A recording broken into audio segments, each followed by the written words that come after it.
নমস্কার, ফেসবুক বন্ধুদের স্বাগত জানাই গুগলস ইউটিউব এবং ফেসবুকে কর্মরত সকল দাদাভাই ও দিদিভাইদের স্বাগত জানাই কারক মেকার দাদাভাই ও দিদিভাইদের। শুরু করছি হারিয়ে যাওয়া শিল্পীদের নিয়ে অনুষ্ঠান তোমায় পড়ছে মনে। আজ যাকে খুব মনে পড়ছে তিনি সঙ্গীতের স্বর্ণযুগের একজন কিংবদন্তি শিল্পী, মহাগায়ক পদ্মশ্রী মোহাম্মদ রফি। আজ ওনার ৪৬তম প্রয়াণ দিবস। আজকের দিনটিতেই রাত 10:25 মুম্বাইয়ের একটি হসপিটালে তিনি শেষ নিঃশ্বাস ত্যাগ করেছিলেন সিভিয়ার হার্ট অ্যাটাকে। তা ওনার ওই জুহুতে মুসলিমদের যে কবরস্থান আছে সেখানে রেকর্ড সংখ্যক 10,000 লোকের উপস্থিতিতে তাকে দাফন করা হয়। আর ভারত সরকার ওনার মৃত্যুতে দুদিনের রাষ্ট্রীয় শোক ঘোষণা করেন। যাই হোক, এই সঙ্গীত জগতের মহাতারকা মাত্র 55 বছর বয়সে আমাদের ছেড়ে চলে গিয়েছিলেন এবং ভারতীয় সঙ্গীত জগতে এটি একটি বড় আঘাত, কারণ তার মতো শিল্পী তো যুগে যুগে জন্মায় না। যাই হোক, আজ একটি তার গাওয়া বিখ্যাত বাংলা গান আপনাদের শোনাবার চেষ্টা করছি। গানটির জন্য অনুরোধ করেছেন হালিশহর থেকে উত্তর 24 পরগনা আমার বিশিষ্ট বন্ধু শ্রী রতন দাস। পাখিটার বুকে যেন তীর মেরো না।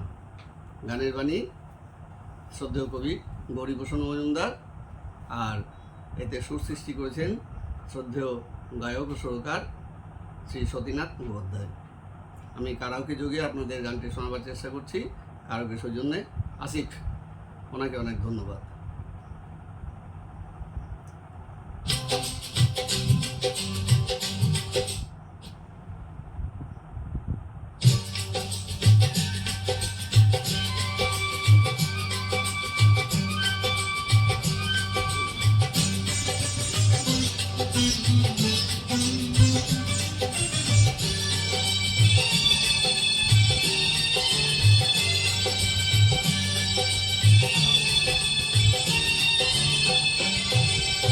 না না না,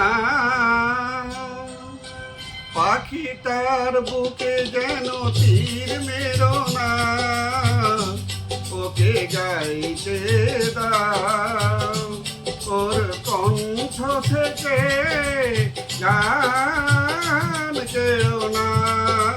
না না না, পাখিটার বুকে যেন তীর মেরো না, ওকে গাইতে দাও, ওর কণ্ঠ থেকে গান কেরো না। না না না,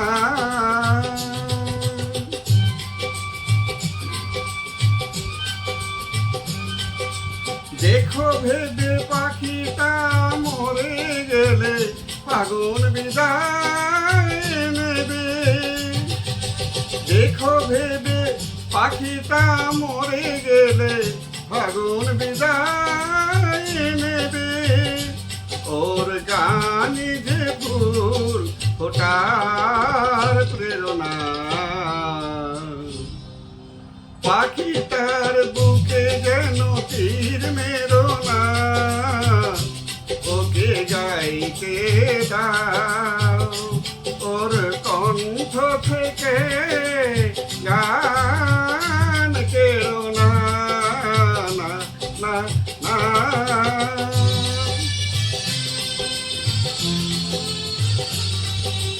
চাও নাকি পাখিটা সারাদিন গান গে ঘরে ফিরে তার ভেঙো না ওর সোনার সংসার।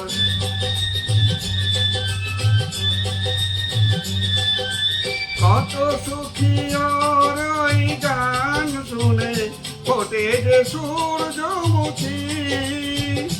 যদি আনন্দ পেতে চাও ওকে তুমি ছেড়ো না,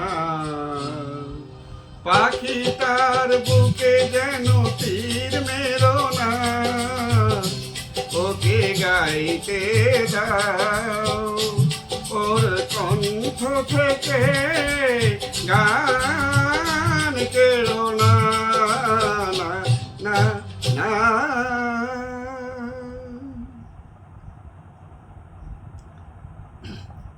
অত্যন্ত বিনয়ী এবং মিষ্ট স্বভাবের জন্য তিনি বিখ্যাত ছিলেন। তা খুব মানবদরদী মানুষ ছিলেন, প্রচুর দান ধ্যান করতেন এবং সঙ্গীত জীবনে যা তিনি গান গেয়ে উপার্জন করেছিলেন তার অর্ধেকের বেশি তিনি গরিব দুঃখীদের দান করে দিয়েছেন মুক্ত হস্তে।